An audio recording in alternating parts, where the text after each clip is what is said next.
talking about my own review regarding this case. So mainly I'll be talking about the two issue in this case.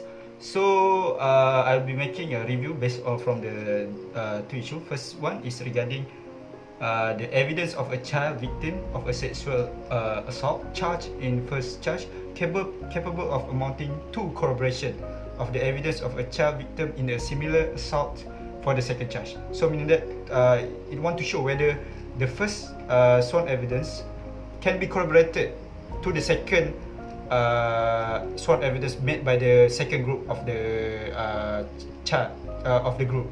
So basically, under section 134 of Evidence Act state that no particular number of witness shall in any case be required for the proof of any fact. So meaning that it is not actually the quantity of the witness. It's actually about the admissibility of the evidence.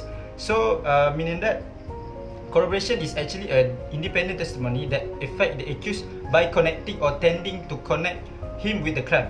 So meaning that the evidence must be imputed to him. As for this case, the sworn evidence made by the child witness is all convicted against the John Kilburn.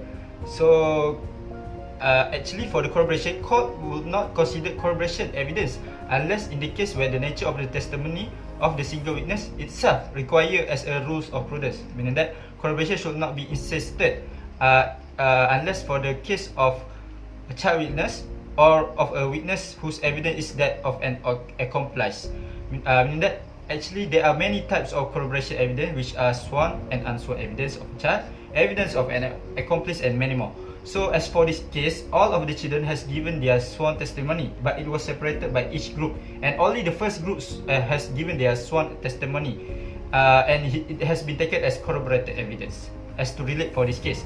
So under section 118 of Evidence Act, the person who may testify, the witness is person who is competent to testify unless the court consider that they are prevented from firstly understand the question to put to them, second giving rational answer to the question by reason of tender years, extreme old age, disease, or any other cause of the same kind.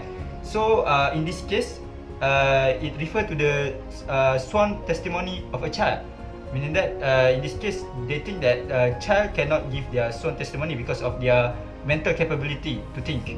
And then but actually in section 133A provides that a child of tender years can give unsworn evidence provided that they have enough intelligence for the reception of evidence and understand the duty of speaking the truth.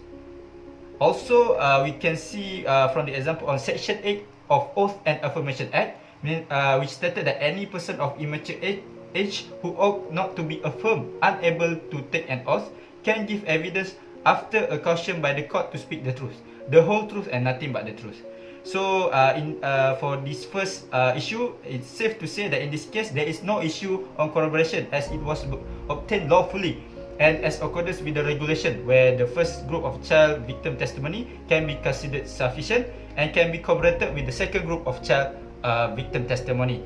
And then we move on to the second issue, which is the evidence of an accomplice capable of being corroborated by the evidence of another accomplice. So we're talking about accomplice right now. So it's as in this case, there are two different parts of group, which is the first group who given their testimony, and then the second part of group of boys who have given their testimony of the regarding the allegation of this offense made by the accused. So in this case, accomplice, it can be referred to the section 133 of Evidence Act, which stated accomplice is a competent witness against an accused person, and conviction is not illegally merely because it is proceed upon the uncorroborated testimony of an accomplice.